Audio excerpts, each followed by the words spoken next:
Bem-vindo a este percurso por um dos casos mais inquietantes registrados na história de São Paulo. Antes de iniciar, convido você a deixar nos comentários de onde está nos assistindo e a hora exata em que escuta esta narração. Interessa-nos saber até quais lugares e em quais momentos do dia ou da noite chegam estes relatos documentados. Os arquivos que você está prestes a conhecer permaneceram guardados na seção de documentos especiais da Biblioteca Municipal Mário de Andrade por quase 6 décadas. Em 1968, durante uma reorganização do acervo, foram encontrados dentro de uma caixa de madeira lacrada, com o símbolo da antiga Secretaria de Higiene e Saúde Pública do Estado de São Paulo. Muitos desses documentos apresentam manchas de umidade e alguns trechos tornaram-se ilegíveis com o passar do tempo. O que se segue é uma tentativa de reconstruir, com o máximo de fidelidade possível, os eventos que ocorreram no antigo Orfanato São Vicente, localizado onde hoje se encontra o bairro da Mooca, na capital paulista. O ano era 1902. São Paulo vivia um período de transformação acelerada. A cidade, que havia sido uma modesta vila colonial até meados do século XIX, transformava-se rapidamente em um centro urbano e industrial. O dinheiro do café havia trazido riqueza para alguns, mas a maioria da população ainda vivia em condições precárias. As epidemias eram constantes: febre amarela, varíola, tuberculose, e a mortalidade infantil alcançava números alarmantes. Foi nesse contexto que surgiu o Orfanato São Vicente, uma construção de estilo neoclássico com elementos góticos, situada em um terreno amplo e arborizado na então área rural da cidade. O edifício principal, com 3 andares e um porão extenso, foi erguido com doações de famílias abastadas e inaugurado em março de 1902, sob os auspícios da Igreja Católica e com apoio do governo estadual. Segundo os registros oficiais, o orfanato tinha capacidade para abrigar até 120 crianças, e seu objetivo era oferecer abrigo, educação básica e formação profissional para meninos e meninas abandonados ou órfãos. A instituição era dirigida pelo médico e pesquisador, Dr. Antônio Monteiro de Barros, um homem respeitado na sociedade paulistana por seu trabalho com doenças infantis e por suas publicações em periódicos médicos europeus. O que os jornais da época não mencionavam era que Dr. Monteiro de Barros havia estudado durante 5 anos na Alemanha, onde desenvolveu teorias controversas sobre imunologia e desenvolvimento infantil. Consta em documentos encontrados no arquivo pessoal do médico que ele acreditava na possibilidade de fortalecer permanentemente o sistema imunológico humano através de exposição controlada a certos patógenos durante a infância. No início, o Orfanato São Vicente funcionava como qualquer outra instituição de caridade da época. As crianças seguiam uma rotina rígida de estudos pela manhã, trabalhos manuais à tarde e orações à noite. As meninas aprendiam a costurar, cozinhar e limpar. Os meninos eram treinados em marcenaria, jardinagem e outros ofícios considerados adequados.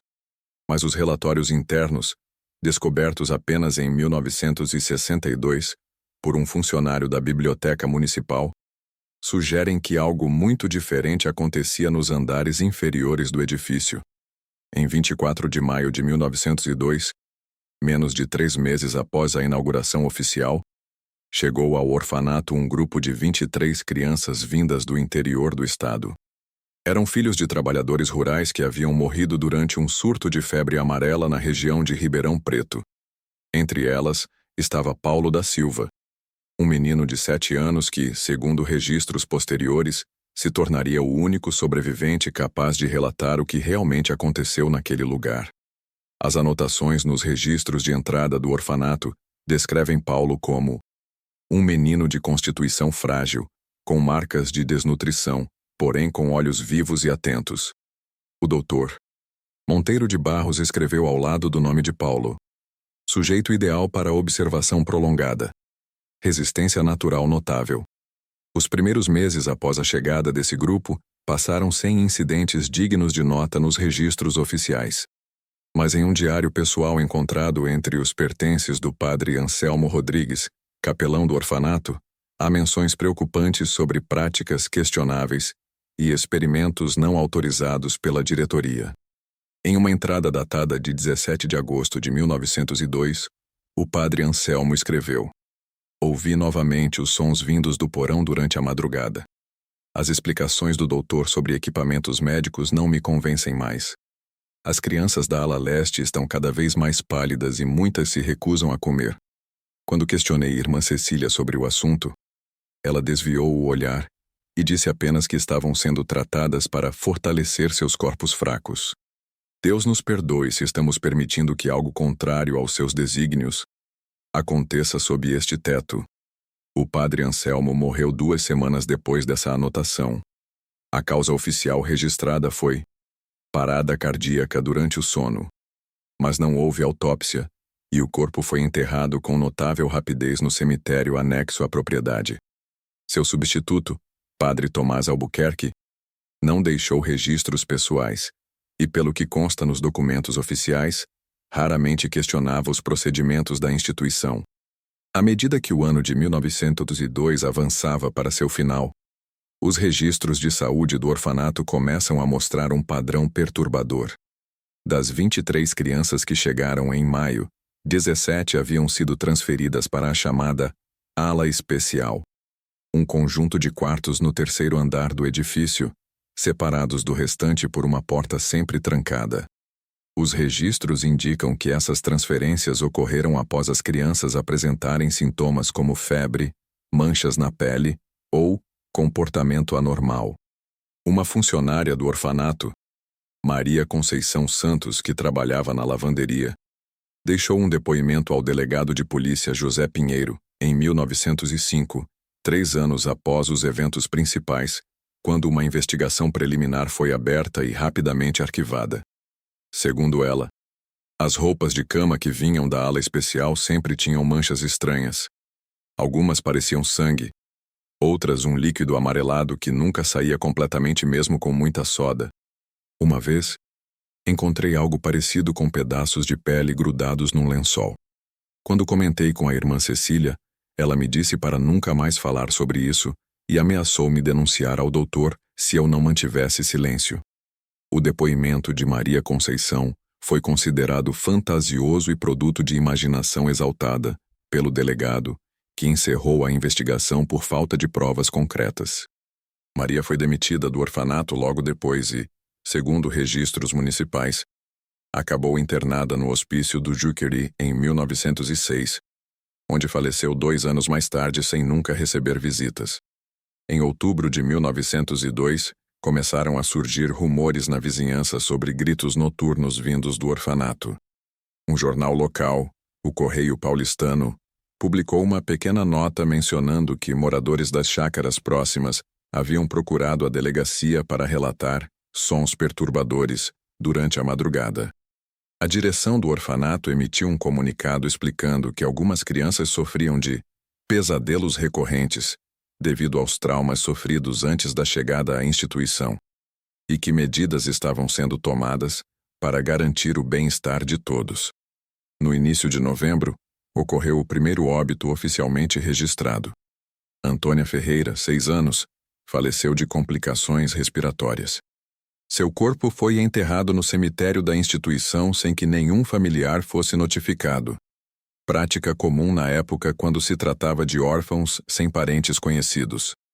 Até o final do ano, mais 7 crianças seriam sepultadas no mesmo local, todas com causas de morte semelhantes: complicações respiratórias, febre de origem desconhecida ou simplesmente causas naturais. Em um caderno de anotações encontrado entre os documentos do Dr. Monteiro de Barros, há registros detalhados sobre o que ele chamava de protocolo de fortalecimento. As páginas contêm tabelas com nomes de crianças, datas, substâncias administradas e reações observadas. Muitas dessas substâncias são identificadas apenas por códigos, mas especialistas que analisaram os documentos em 1968 sugeriram que poderiam ser derivados atenuados de patógenos, como os da varíola, tuberculose e difteria. Uma anotação particularmente perturbadora, datada de 14 de dezembro de 1902, diz: Sujeito 17, Paulo S., continua demonstrando resistência notável. Após 30 dias de exposição ao composto B14, apresenta apenas leve elevação de temperatura e pequenas manchas no tronco que desapareceram em 48 horas. Todos os outros sujeitos do grupo experimental desenvolveram sintomas graves. 3 não sobreviveram ao protocolo. É possível que tenhamos encontrado o que procurávamos. Amostras de sangue coletadas para análise mais detalhada. O ano de 1903 começou com uma visita oficial do secretário de Higiene e Saúde Pública à instituição. O relatório produzido após essa visita elogia as instalações, a limpeza e a organização do orfanato. Não há menção à alta taxa de mortalidade registrada nos meses anteriores, nem aos rumores que já circulavam entre os moradores da região. O documento termina com uma recomendação de aumento da verba destinada à instituição para que possa expandir seu trabalho exemplar. Em março de 1903, exatamente um ano após a inauguração do orfanato, ocorreu o que os documentos oficiais chamam de incidente lamentável. Durante a madrugada, um incêndio teve início na ala leste do terceiro andar, a chamada ala especial. Segundo o relatório dos bombeiros, quando eles chegaram ao local, as chamas já haviam consumido grande parte do andar superior e se espalhavam rapidamente. O Dr. Monteiro de Barros, que morava em uma casa anexa ao edifício principal, foi o primeiro a dar o alarme. Ele e alguns funcionários conseguiram retirar a maioria das crianças dos dormitórios do primeiro e segundo andares. No entanto, conforme consta no relatório, não foi possível acessar o terceiro andar devido à intensidade do fogo e ao colapso da escada principal. O relatório oficial registra 14 vítimas fatais, 12 crianças que estavam na ala especial e 2 freiras que dormiam em quartos adjacentes. Os corpos, segundo o documento, estavam carbonizados além do reconhecimento e foram enterrados em uma vala comum no cemitério da instituição, após uma breve cerimônia conduzida pelo padre Tomás. Mas um depoimento anônimo, encontrado entre os documentos reunidos pelo jornalista Ricardo Mendes em 1962, conta uma história diferente. Segundo essa fonte, identificada apenas como funcionário da cozinha, o incêndio teria sido deliberadamente provocado. Naquela noite viu o doutor e 2 homens que nunca tinha visto antes, subindo para o terceiro andar pouco depois das 11 horas. Eles carregavam caixas de madeira e garrafas de vidro. Menos de 1 hora depois, começou o fogo. O estranho é que o alarme só foi dado quando as chamas já estavam altas, visíveis de longe. E mais estranho ainda, na manhã seguinte, enquanto ainda limpavam os escombros, viu o doutor carregando para sua casa um baú de metal que tinha sido retirado da ala especial antes que o fogo chegasse lá. Após o incêndio, o orfanato continuou funcionando, mas em escala reduzida. O terceiro andar não foi reconstruído, e o número de crianças abrigadas caiu para cerca de 40. O Dr. Monteiro de Barros, no entanto, continuou dirigindo a instituição e, segundo registros, intensificou suas pesquisas.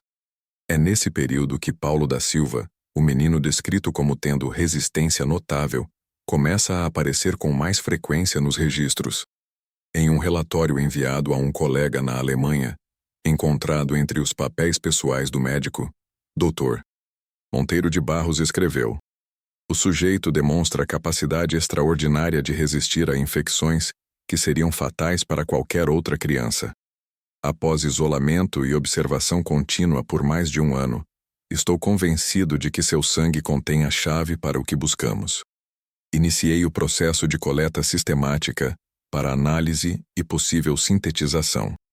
Os registros médicos de Paulo mostram que ele foi submetido a coletas de sangue quase diárias entre abril e novembro de 1903. As quantidades extraídas aumentavam gradualmente, chegando a volumes que especialistas modernos considerariam perigosos para uma criança de 8 anos. Em paralelo, ele era exposto a diversos patógenos, sempre sob o pretexto de tratamentos preventivos. Em setembro de 1903, um novo grupo de crianças chegou ao orfanato, 15 meninos e meninas vindos de cortiços da região central de São Paulo, onde um surto de tuberculose havia deixado dezenas de órfãos. Os registros de admissão, assinados pelo Dr. Monteiro de Barros, trazem observações como material fresco para testes comparativos e grupo controle para validação de resultados. Em novembro do mesmo ano, uma enfermeira chamada Josefina Almeida foi demitida do orfanato por conduta inadequada e quebra de confiança. Não há detalhes sobre o que constituiu essa quebra de confiança, mas um relatório policial datado de janeiro de 1904 menciona que uma mulher com esse nome tentou fazer uma denúncia sobre práticas criminosas contra crianças em uma instituição não identificada. O delegado que recebeu a denúncia considerou-a sem fundamento e motivada por vingança pessoal. Josefina Almeida nunca chegou a apresentar provas de suas acusações. Segundo registros paroquiais da Igreja Nossa Senhora da Penha, ela morreu em fevereiro de 1904, após adoecer subitamente. A causa oficial da morte foi registrada como febre tifoide, mas não houve autópsia. O ano de 1904 marca o início do fim do orfanato São Vicente, embora ninguém soubesse disso na época. Em março, durante as celebrações do 2º aniversário da instituição, o Dr. Monteiro de Barros anunciou que havia feito uma descoberta significativa no campo da imunologia e que em breve publicaria um artigo científico que revolucionaria o tratamento de doenças infecciosas em crianças. Segundo o noticiário da época, a descoberta envolvia um soro obtido de fonte natural, que poderia conferir imunidade contra várias doenças quando administrado em doses controladas. O Dr. Monteiro de Barros chegou a fazer demonstrações para outros médicos, injetando o soro em si mesmo e depois se expondo a tecidos contaminados com tuberculose sem desenvolver a doença. O que ele não revelou publicamente, mas está documentado em suas anotações pessoais, é que o soro milagroso era derivado do sangue de Paulo da Silva, processado em um laboratório improvisado no porão do orfanato.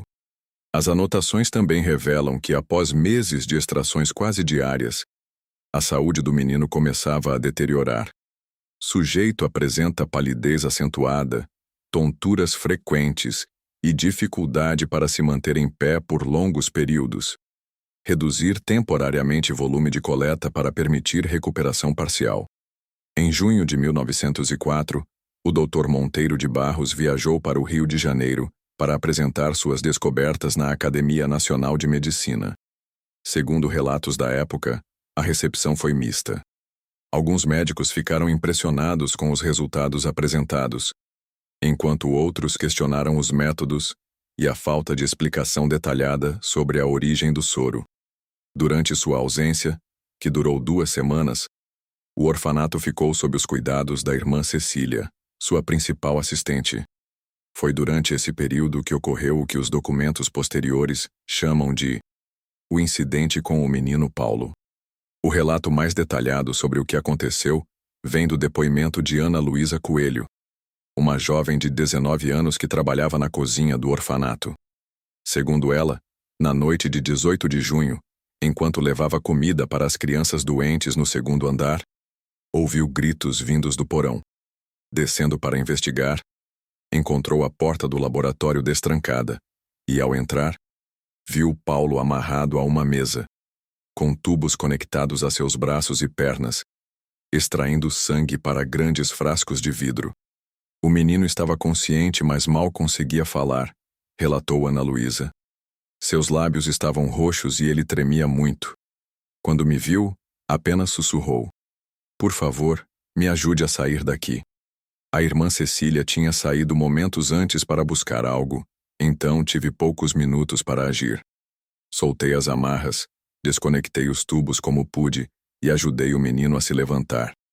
Ele mal conseguia andar, então praticamente o carreguei até a porta dos fundos. Ana Luísa relatou que escondeu Paulo em um galpão de ferramentas no fundo do terreno, e durante a noite, quando o alvoroço pela fuga do menino já havia começado, conseguiu levá-lo para a casa de sua tia em Santana, na zona norte da cidade. Eu sabia que estava arriscando meu emprego e talvez até mais que isso, mas não podia deixar aquela criança lá. O que vi naquela sala não era tratamento médico, era tortura. O doutor Monteiro de Barros retornou a São Paulo imediatamente ao ser informado sobre o desaparecimento de Paulo. Segundo relatos dos funcionários, ele ficou furioso e demitiu vários empregados, incluindo Ana Luísa, acusando-os de negligência ou cumplicidade. Uma busca intensa foi iniciada, com anúncios em jornais descrevendo Paulo como um paciente mentalmente perturbado que precisava de cuidados médicos urgentes. A polícia chegou a realizar buscas em diversos bairros da cidade, mas sem sucesso. Enquanto isso, Ana Luísa e sua tia mantinham Paulo escondido e tentavam recuperar sua saúde com alimentação adequada e repouso. Segundo o relato da jovem, o menino estava extremamente debilitado e sofria de pesadelos constantes. Ele acordava gritando quase todas as noites, falando sobre agulhas e outras crianças que não conseguiam mais respirar. Após algumas semanas, quando Paulo já estava um pouco mais forte, Ana Luísa decidiu procurar ajuda. Através de contatos de sua tia, ela conseguiu marcar um encontro com o Dr. Carlos Ribeiro, um médico que trabalhava no Hospital da Santa Casa de Misericórdia e tinha fama de ser íntegro e compassivo. O Dr. Ribeiro examinou Paulo e ficou horrorizado com o que encontrou. O menino apresentava marcas de punções venosas em praticamente todos os membros, algumas bastante recentes e outras já cicatrizadas, indicando um longo período de extrações. Além disso, havia marcas de queimaduras e cortes que pareciam ter sido feitos deliberadamente em diferentes partes do corpo. Este menino foi submetido a procedimentos que nenhum ser humano deveria sofrer, muito menos uma criança. Escreveu o Dr. Ribeiro em um relatório confidencial, enviado ao delegado Ricardo Almeida, seu amigo pessoal.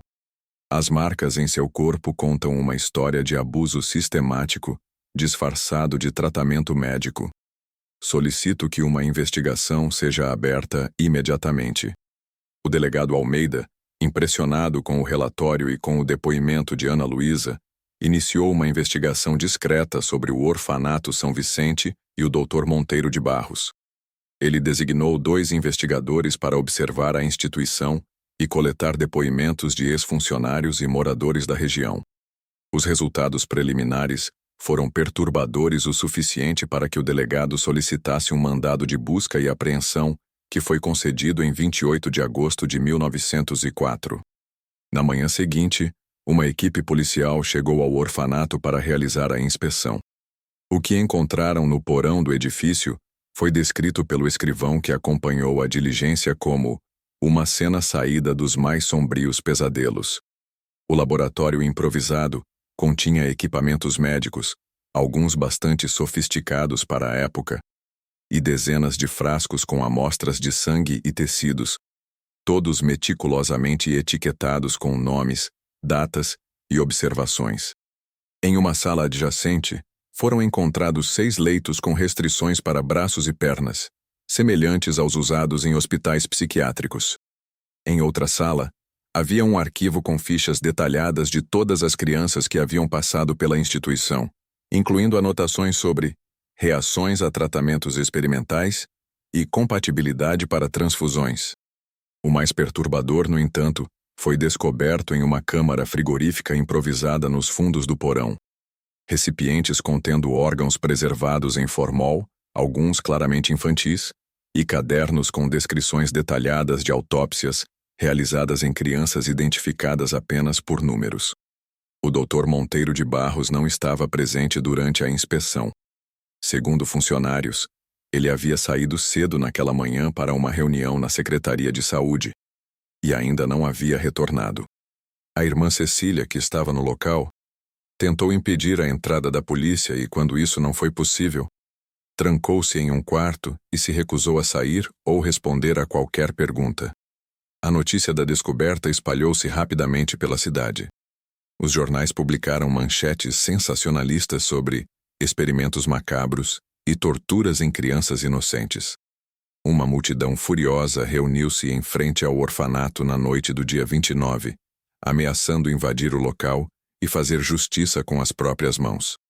Apenas a presença de um contingente policial reforçado impediu que isso acontecesse. As crianças que ainda estavam no orfanato, cerca de 35 naquele momento, foram transferidas temporariamente para outras instituições enquanto a investigação prosseguia. Muitas delas apresentavam sinais de desnutrição, anemia e outros problemas de saúde que não condiziam com o financiamento e as condições aparentemente adequadas da instituição. O Dr. Monteiro de Barros nunca retornou ao orfanato.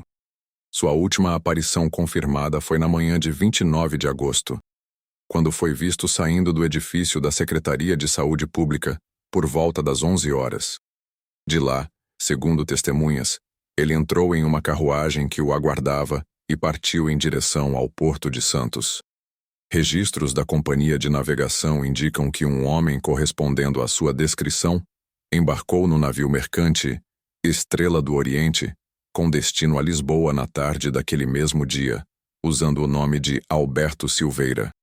O navio zarpou às 17 horas, horas antes de a polícia emitir um mandado de prisão contra o médico.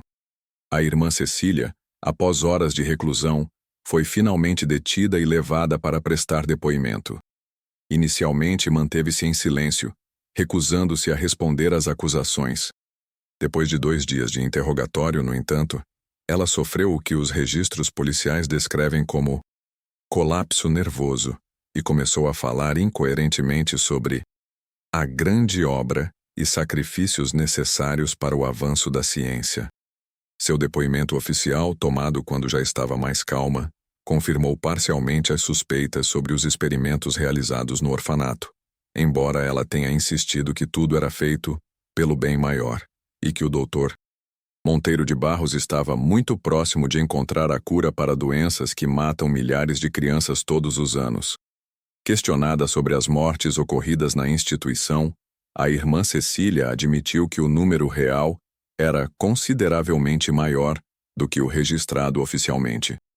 Segundo ela, muitas crianças que não resistiam aos tratamentos eram enterradas discretamente no cemitério da instituição, com causas de morte falsificadas nos documentos.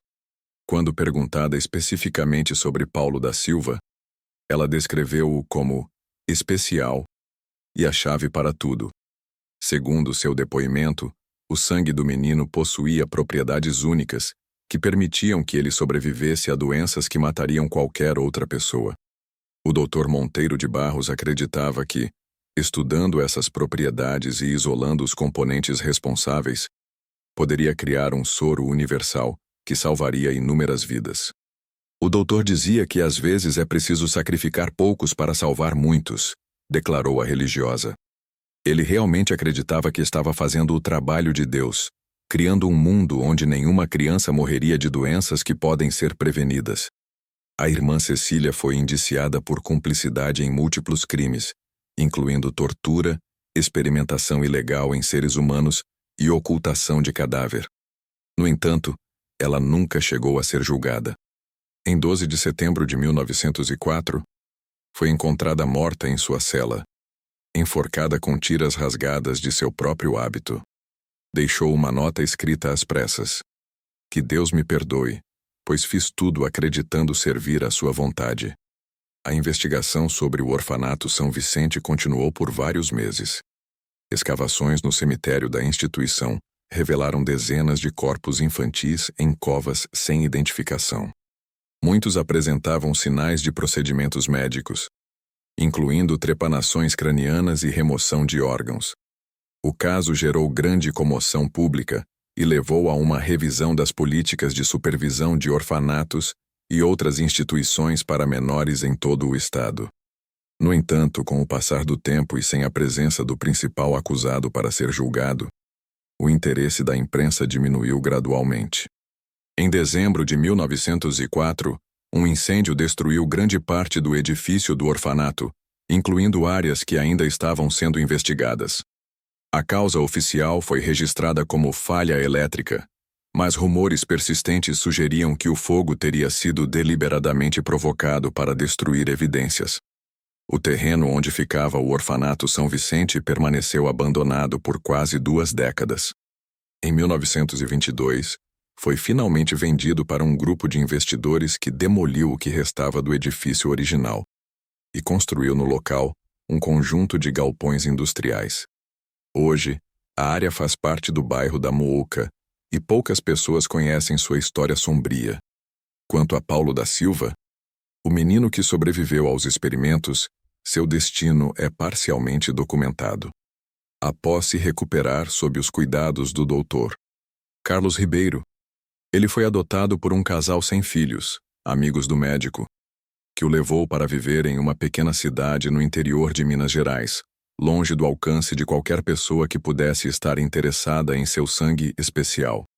Em 1920, quando tinha aproximadamente 25 anos, Paulo retornou a São Paulo e procurou o delegado Ricardo Almeida, já aposentado.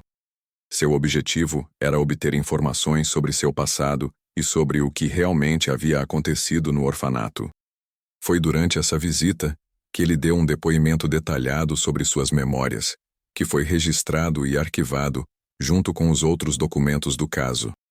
Segundo esse depoimento, Paulo lembrava-se de ter sido submetido a diversos tratamentos desde que chegou ao orfanato. No início eram apenas injeções e coletas de sangue ocasionais, que ele acreditava serem procedimentos médicos normais. Com o tempo, no entanto, os procedimentos tornaram-se mais frequentes e dolorosos. Lembro-me de ser levado para o porão várias vezes por semana, relatou. O doutor e a irmã Cecília me diziam que eu era especial, que meu corpo tinha algo que poderia ajudar outras crianças a não ficarem doentes. Eu queria ajudar. Então, no começo, não resistia. Paulo descreveu como, após alguns meses, começou a perceber que outras crianças que eram levadas para o porão frequentemente não retornavam ou voltavam muito doentes. Comecei a ter medo, mas eles me diziam que eu era diferente, que eu não ficaria doente como os outros. As extrações de sangue, segundo seu relato, tornaram-se cada vez mais intensas. Às vezes eu ficava tão fraco depois que não conseguia levantar da cama por dias. Quando tentei recusar, começaram a me dar algo que me deixava sonolento, mas não completamente inconsciente. Eu podia sentir tudo, mas não conseguia reagir. Particularmente perturbador foi seu relato sobre o que viu na noite do incêndio em março de 1903. Segundo Paulo, ele não estava no terceiro andar como constava nos registros oficiais, mas em uma sala especial no porão, onde passava a maior parte do tempo naquele período. Eu estava preso a uma cama, com tubos ligados aos meus braços, quando ouvi gritos e senti cheiro de fumaça, relatou. O doutor entrou correndo na sala, acompanhado por 2 homens que nunca tinha visto antes. Eles estavam carregando caixas e equipamentos.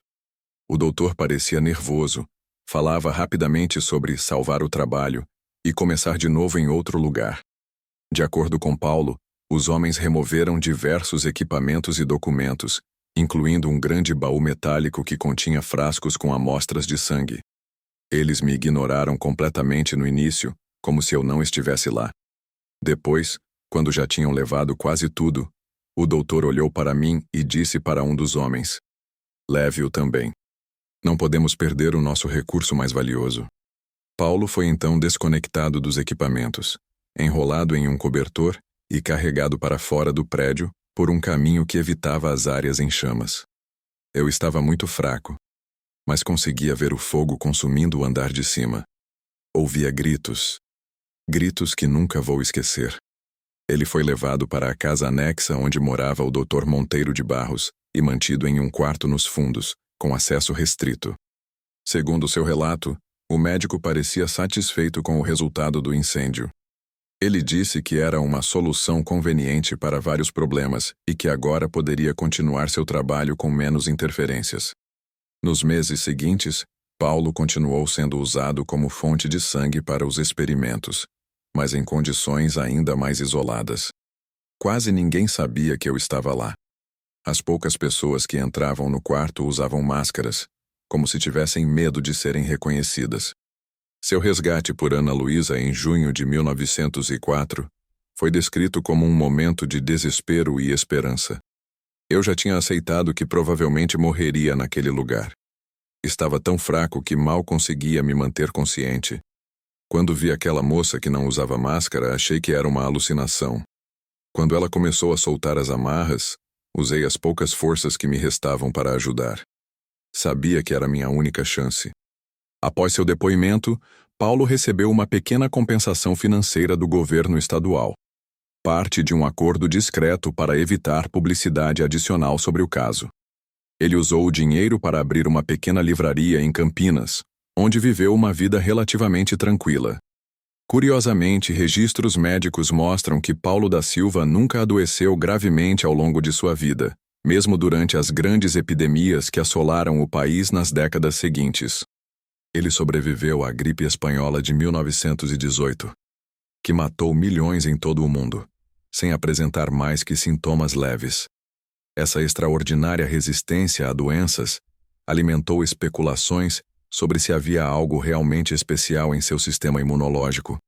Como acreditava o Dr. Monteiro de Barros, Paulo morreu em 1967 aos 72 anos de causas naturais. Em seu testamento, ele deixou uma carta selada a ser entregue à Biblioteca Municipal Mário de Andrade, contendo suas memórias completas sobre o tempo no orfanato e uma solicitação: que a história do que aconteceu lá não fosse esquecida, para que nunca mais crianças sejam sacrificadas em nome da ciência ou de qualquer outro ideal, por mais nobre que pareça. Foi essa carta que despertou o interesse do jornalista Ricardo Mendes, que iniciou em 1968 uma investigação detalhada sobre o caso, reunindo documentos dispersos em vários arquivos e entrevistando pessoas que ainda tinham alguma conexão com os eventos. Seu trabalho, no entanto, nunca foi publicado. Em setembro de 1968, enquanto pesquisava nos arquivos da antiga Secretaria de Saúde Pública, Mendes desapareceu inexplicavelmente. Seu carro foi encontrado estacionado em frente ao prédio, com sua pasta de documentos no banco traseiro, mas nenhum sinal do jornalista. A polícia investigou o caso como possível sequestro, mas nunca encontrou pistas concretas sobre seu paradeiro. Os documentos que Mendes havia coletado foram guardados como evidência e, eventualmente, arquivados junto com o processo sobre seu desaparecimento. Foi só em 1982 que esse material ressurgiu, quando um funcionário do arquivo policial, ao organizar documentos antigos, encontrou a pasta e, intrigado com seu conteúdo, decidiu enviá-la para a Biblioteca Municipal, onde ela foi catalogada como parte da coleção de documentos históricos de São Paulo. O caso do Orfanato São Vicente permaneceu praticamente esquecido até 2001, quando uma construtora, ao iniciar escavações para a fundação de um edifício residencial no terreno que antes abrigava os antigos galpões industriais da Muuca, encontrou restos humanos enterrados a vários metros de profundidade. A descoberta levou a uma investigação arqueológica forense que confirmou tratar-se de ossadas infantis, datadas do início do século XX. A análise revelou que muitos dos esqueletos apresentavam marcas consistentes com procedimentos cirúrgicos e, em alguns casos, sinais de trauma que sugeriam maus tratos. Essa descoberta reacendeu brevemente o interesse pelo caso, com alguns artigos de jornal mencionando a macabra história do orfanato. No entanto, por se tratar de eventos ocorridos há quase um século, com todos os envolvidos já falecidos, não houve investigação criminal, apenas o registro histórico e a retirada respeitosa dos restos mortais. E quanto ao Dr. Antônio Monteiro de Barros, o homem por trás de tudo, seu rastro após a fuga de São Paulo em 1904 é nebuloso. Há registros não confirmados de sua presença em Lisboa, onde teria permanecido por alguns meses antes de seguir para a Alemanha. Um homem correspondendo à sua descrição e usando o nome Antônio Barros, trabalhava em um laboratório particular em Berlim, em 1906. Mas desapareceu quando autoridades começaram a investigar relatos de práticas médicas questionáveis. Rumores persistentes, embora nunca comprovados, sugerem que ele pode ter continuado seus experimentos em locais remotos da Europa Oriental e, posteriormente, na América do Sul. Um relatório confidencial da polícia argentina, datado de 1912, Menciona um médico brasileiro que operava uma clínica isolada nos arredores de Buenos Aires, onde crianças órfãs recebiam tratamentos experimentais. A clínica foi fechada após denúncias de moradores locais, mas seu proprietário nunca foi encontrado. O último registro, que pode estar ligado ao Dr. Monteiro de Barros, vem de um relatório da Cruz Vermelha Internacional, de 1919, logo após o fim da Primeira Guerra Mundial. O documento menciona um médico idoso, identificado como Dr. A.M., que trabalhava em um hospital de campanha na Sérvia, tratando órfãos de guerra com um soro de sua própria criação. O relatório observa que, embora seus métodos fossem não convencionais, os resultados pareciam promissores, com taxas de recuperação excepcionalmente altas entre seus pacientes. O médico desapareceu quando representantes da Cruz Vermelha solicitaram detalhes sobre a composição e origem do soro. Deixou para trás apenas alguns equipamentos e um caderno de anotações parcialmente queimado, que continha referências a um doador original e a necessidade de encontrar outro como ele. Os eventos do orfanato São Vicente levantam questões perturbadoras sobre os limites da ciência e da ética, especialmente em uma época em que regulamentações eram escassas e o conhecimento médico avançava rapidamente, muitas vezes à custa de seus sujeitos mais vulneráveis. Alguns historiadores da medicina argumentam que o Dr. Monteiro de Barros pode ter estado à frente de seu tempo em alguns aspectos, possivelmente trabalhando com conceitos rudimentares de imunologia que só seriam plenamente compreendidos décadas mais tarde. Outros veem seu trabalho simplesmente como a manifestação de uma mente perturbada, usando o manto da ciência para justificar atos de crueldade. O que parece certo é que Paulo da Silva, o menino que sobreviveu, realmente possuía algum tipo de resistência natural excepcional a doenças. Registros médicos posteriores, incluindo exames realizados na década de 1950, quando ele já era idoso, confirmam anomalias em seu sistema imunológico que poderiam explicar essa resistência. Cientistas modernos especulam que ele poderia ter uma rara mutação genética que conferia proteção contra vários patógenos, algo semelhante ao que pesquisadores hoje buscam identificar para desenvolver tratamentos mais eficazes. A ironia é que, com métodos éticos e tecnologia atual, o sangue de Paulo poderia realmente ter contribuído para avanços médicos significativos, sem o horror que marcou sua infância. Os documentos originais relacionados ao caso, incluindo os diários do Dr. Monteiro de Barros, os registros do orfanato e o depoimento completo de Paulo da Silva, foram digitalizados em 2010 como parte de um projeto de preservação da história de São Paulo.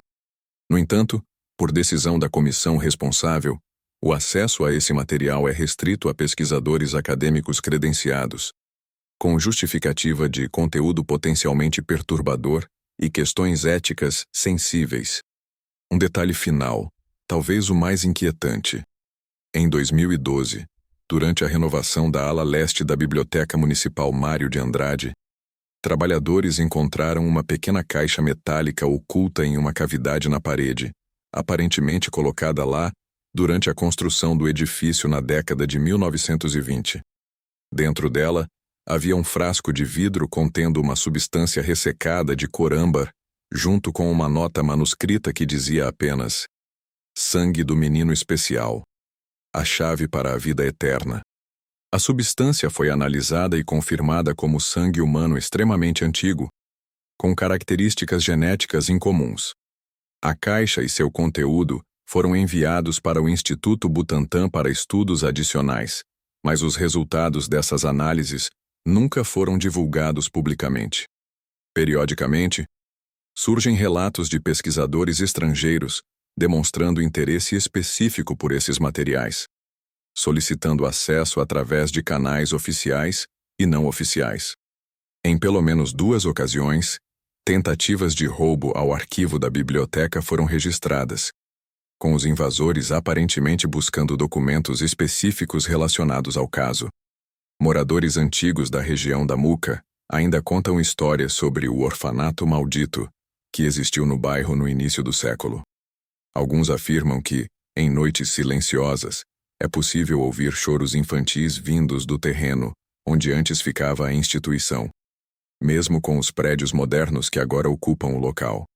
Outros relatam que crianças que moram nos edifícios construídos naquele terreno frequentemente sofrem de pesadelos recorrentes envolvendo médicos com máscaras e salas cheias de equipamentos estranhos.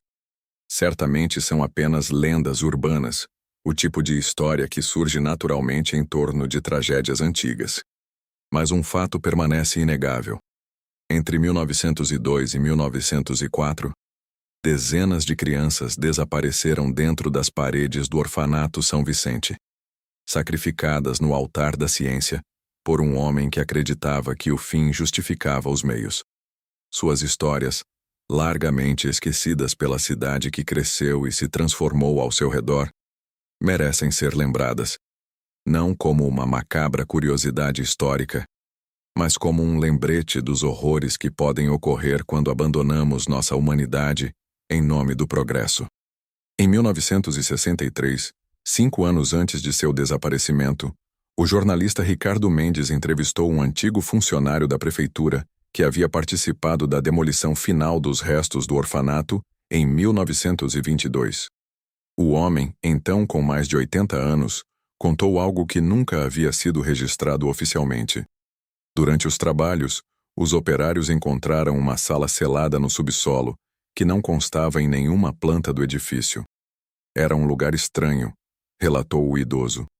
As paredes eram revestidas de azulejos brancos do chão ao teto como uma sala de cirurgia. No centro havia uma mesa de metal com correntes nas extremidades.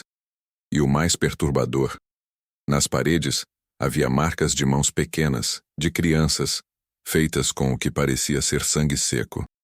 Segundo o relato, o encarregado da obra ordenou que a sala fosse imediatamente fechada com cimento e que ninguém falasse sobre o que haviam visto. Ele disse que alguns lugares deveriam permanecer enterrados, junto com o que aconteceu neles. Paulo da Silva, em seu depoimento de 1920, mencionou uma sala semelhante, que ele chamava de a Sala Branca. Um lugar que ele viu apenas uma vez, quando estava sendo transferido entre diferentes áreas do porão, e que lhe causou terror instantâneo. Havia algo errado com aquele lugar, disse ele. Algo que ia além dos experimentos médicos. Era como se o próprio ar estivesse impregnado de sofrimento. Em sua carta final, deixada junto com seu testamento, Paulo incluiu um aviso enigmático. Tenho vivido uma vida longa e saudável, algo que o doutor previu por causa do meu sangue especial. Mas às vezes me pergunto se essa longevidade não foi comprada a um preço terrível, não apenas com o meu sofrimento, mas com o sacrifício de outras crianças. Há noites em que sonho com elas, dezenas delas paradas em silêncio ao redor da minha cama, apenas olhando, como se estivessem esperando que eu me junte a elas quando meu tempo finalmente acabar. Em seu último diário, recuperado parcialmente dos escombros após o incêndio de 1904, o Dr. Monteiro de Barros escreveu algo igualmente perturbador. Começo a suspeitar que as propriedades extraordinárias do sangue do sujeito 17 não são puramente biológicas. Há algo mais. Algo que a ciência atual não consegue explicar. Os outros sujeitos, aqueles que não sobreviveram aos procedimentos, parecem continuar presentes de alguma forma. Posso sentir sua influência nas amostras. É como se parte de sua essência vital tivesse sido transferida para o soro. Isso explicaria seus efeitos quase milagrosos, mas também levanta questões profundamente perturbadoras sobre a natureza da vida e da morte. As últimas páginas do diário contêm fórmulas complexas e diagramas obscuros, misturados com o que parecem ser símbolos ocultistas. Um desvio surpreendente para um homem que se apresentava como cientista racional. A última entrada, datada de 27 de agosto de 1904, 2 dias antes de sua fuga, diz apenas: descobri o segredo. Não é o sangue em si, mas o que ele contém.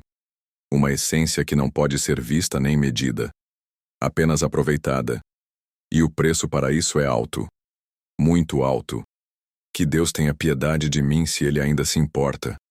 Em 1954, Durante as comemorações do 4º centenário de São Paulo, um historiador amador chamado Alberto Queiroz publicou um pequeno livro intitulado Segredos Subterrâneos da Pauliceia, que incluía um capítulo sobre o Orfanato São Vicente. Além de reunir os fatos conhecidos, Queiroz apresentou uma teoria controversa, a de que o Dr. Monteiro de Barros não estava agindo sozinho, mas como parte de um grupo maior, possivelmente ligado a sociedades europeias interessadas em experimentos médicos não convencionais. Como evidência, ele citou correspondências encontradas nos arquivos da Secretaria de Saúde, mostrando que o orfanato recebia financiamento regular de fontes estrangeiras através de intermediários discretos. Também mencionou que, pouco antes do escândalo vir à tona, várias pessoas de aparência estrangeira foram vistas visitando a instituição durante a noite. O livro de Queiroz foi amplamente ignorado pela comunidade acadêmica e logo caiu no esquecimento. O próprio autor morreu em circunstâncias misteriosas em 1956, um aparente suicídio, embora amigos insistissem que ele não apresentava sinais de depressão e estava, na verdade, animado com novas descobertas que prometia revelar em breve. Entre 1940 e 1950, pelo menos 3 pesquisadores que tentaram investigar o caso do Orfanato São Vicente relataram experiências estranhas. Documentos que desapareciam misteriosamente, testemunhas que se recusavam a falar no último minuto, e uma sensação persistente de estarem sendo observados. Um deles, o historiador Eduardo Martins, chegou a escrever em seu diário: "É como se uma mão invisível estivesse apagando essa história, página por página. Como se algo não quisesse que a verdade completa viesse à tona." Na década de 1970, uma equipe de parapsicólogos obteve permissão para realizar uma investigação no terreno onde ficava o orfanato, então ocupado por um estacionamento e alguns galpões comerciais. Eles relataram leituras anômalas em seus equipamentos e sensações intensas de desconforto e tristeza em áreas específicas, particularmente onde acreditava-se que ficava o porão da antiga construção.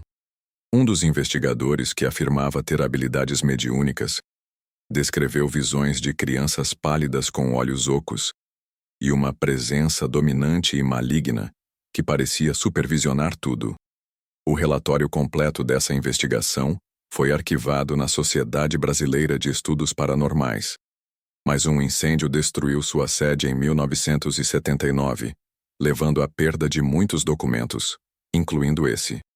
Em 1992, uma idosa chamada Teresa Campos, moradora de um asilo em Santos, chamou a atenção de funcionários ao ter repetidos episódios de agitação durante a noite, gritando sobre o Doutor das Agulhas e crianças presas nas paredes. Quando questionada durante o dia, ela revelou ter sido uma das crianças que passaram pelo Orfanato São Vicente, tendo sido transferida para outra instituição logo após o escândalo. Segundo seu relato, registrado por uma assistente social, ela se lembrava de ver outras crianças sendo levadas para o porão e retornando diferentes, como se algo dentro delas tivesse sido apagado. Também mencionou um quarto no 3º andar, onde ninguém queria ir, porque as paredes sussurravam com vozes de crianças. Teresa morreu poucas semanas depois de começar a falar sobre essas memórias, de causas naturais segundo o atestado médico. Seu breve testemunho, no entanto, adiciona outra peça ao quebra-cabeça incompleto do que realmente aconteceu naquele lugar. Em 2018, durante escavações para a instalação de uma nova linha de metrô que passaria pela região, trabalhadores encontraram o que parecia ser uma entrada para um túnel antigo, aproximadamente onde ficava o limite sul do terreno do orfanato. Por razões de segurança e cronograma, a abertura foi selada com concreto e o trajeto ligeiramente modificado. Um engenheiro envolvido no projeto, que pediu anonimato, afirmou que foi capaz de descer parcialmente no túnel antes do selamento e descreveu-o como surpreendentemente bem construído, com paredes de tijolos e teto arqueado, grande o suficiente para uma pessoa caminhar ereta. O túnel seguia na direção do que teria sido o edifício principal do orfanato. mas seu outro extremo permanece desconhecido. Especula-se que esse túnel poderia ter sido usado para transportar suprimentos, ou pessoas, discretamente para dentro e fora da instituição, possivelmente conectando-se a alguma propriedade próxima ou a outro ponto da cidade.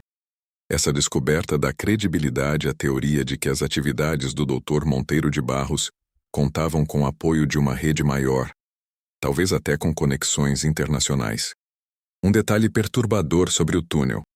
Segundo o engenheiro, suas paredes internas estavam cobertas por marcas de arranhões, alguns aparentemente feitos por unhas humanas, sugerindo que alguém, ou várias pessoas, tentou desesperadamente sair ou entrar em algum momento. Em 2020, uma pesquisadora da Universidade de São Paulo, analisando os poucos registros médicos preservados das crianças do orfanato, notou um padrão intrigante.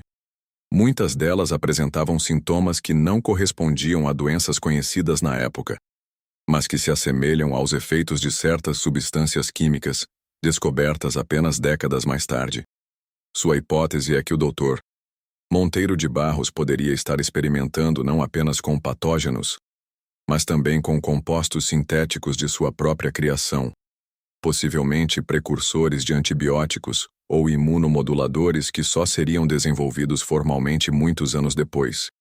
Se verdadeira, essa teoria sugere que seus experimentos, embora eticamente monstruosos, podem ter produzido conhecimentos científicos significativos que, ironicamente, nunca beneficiaram a humanidade por causa da natureza secreta e criminosa de seu trabalho.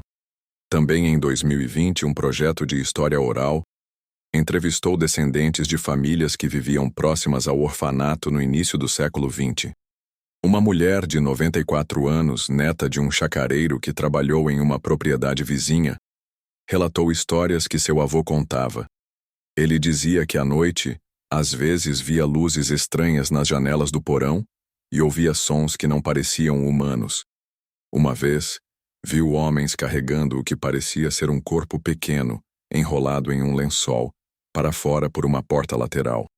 Quando contou isso para o patrão, foi advertido a nunca mais falar sobre o assunto e transferido para trabalhar em outra propriedade, longe dali. O caso do orfanato São Vicente representa uma mancha obscura na história de São Paulo. Um episódio que mistura ciência deturpada, ambição desmedida e o sofrimento de suas vítimas mais indefesas. Se o Dr.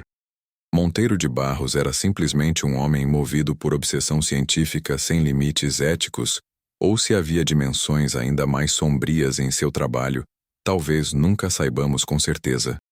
O que sabemos é que, nos primeiros anos do século XX, enquanto São Paulo se modernizava e olhava com otimismo para o futuro, dezenas de crianças sofreram e morreram nos porões daquela instituição que deveria protegê-las. Seus nomes, rostos e histórias individuais foram em grande parte perdidos no tempo. Mas o eco de seu sofrimento coletivo permanece, como um lembrete sombrio dos abismos da crueldade humana disfarçada de progresso. Em 2022, durante a digitalização de arquivos antigos do Hospital do Juqueri, primeiro hospital psiquiátrico de São Paulo, foram encontradas fichas médicas de 3 homens internados entre 1910 e 1915, com diagnósticos de delírios persecutórios e alucinações recorrentes. Os 3 haviam trabalhado no orfanato São Vicente em diferentes funções e, curiosamente, apresentavam sintomas muito semelhantes. Insistiam que eram seguidos por crianças de olhos vazios e que ouviam vozes infantis sussurrando acusações. Um deles, Joaquim Pereira, que havia sido zelador no orfanato, desenhou repetidamente a mesma imagem durante sua internação. Uma sala circular com uma mesa no centro e figuras pequenas presas às paredes. Na margem de um dos desenhos ele escreveu: "A sala onde elas não podem sair, onde o doutor tirava o que precisava. Elas ainda estão lá, mesmo depois do fogo." Todos os 3 morreram no hospital, aparentemente sem nunca terem se recuperado de seus delírios. Seus testemunhos foram descartados como produtos de mentes perturbadas, mas à luz do que hoje sabemos sobre o orfanato, suas histórias ganham uma dimensão inquietante de possível verdade. Paulo da Silva, em seus últimos anos, raramente falava sobre sua experiência no orfanato. Segundo pessoas que o conheceram, ele levava uma vida tranquila e aparentemente feliz, dedicando-se à sua livraria e a atividades comunitárias. No entanto, tinha alguns hábitos peculiares. Nunca consultava médicos, evitava hospitais a todo custo e mantinha sempre uma pequena mala pronta em casa, como se precisasse fugir a qualquer momento. Uma vizinha que o conheceu bem relatou que, em raros momentos de confidência, geralmente após alguma bebida, Paulo admitia temer que eles ainda pudessem estar procurando por ele. Seu sangue é valioso demais, ele dizia. Algumas pessoas fariam qualquer coisa para obtê-lo. Curiosamente, após sua morte em 1967, houve rumores de que seu corpo desapareceu do necrotério antes que pudesse ser enterrado. Registros oficiais mostram que ele foi cremado conforme seu desejo. Mas a funcionária que processou a documentação posteriormente afirmou, em conversa informal, que a urna entregue à família estava vazia. Essa alegação nunca foi investigada formalmente. Um detalhe final, talvez o mais perturbador.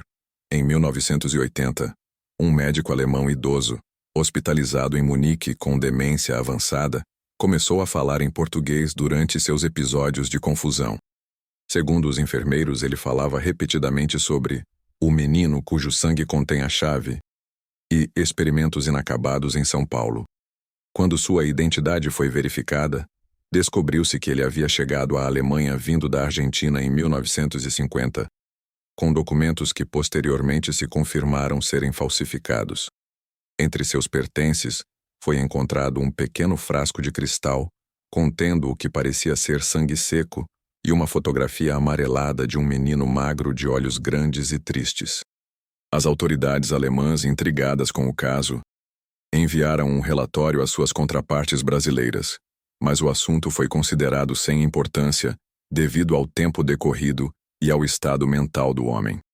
Ele morreu poucos meses depois, levando para o túmulo quaisquer segredos que ainda possuísse. E assim, o caso do Orfanato São Vicente permanece parcialmente na sombra, um mosaico incompleto de documentos fragmentados, testemunhos tardios e perguntas sem resposta. A história oficial, aquela que consta nos livros e registros públicos, conta apenas uma parte da verdade. O restante está perdido no tempo ou deliberadamente oculto. Mas como Paulo da Silva escreveu em sua carta final, algumas histórias recusam-se a permanecer enterradas, não importa quanto tempo passe. Elas encontram maneiras de voltar à superfície, como bolhas em água parada, trazendo consigo os segredos que deveriam proteger.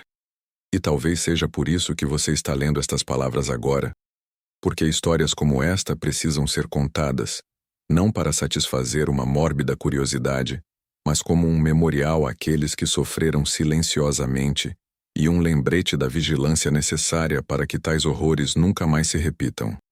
Na próxima vez que você passar pela região da Muca, olhe com atenção para os edifícios modernos que agora ocupam o lugar onde antes ficava o orfanato.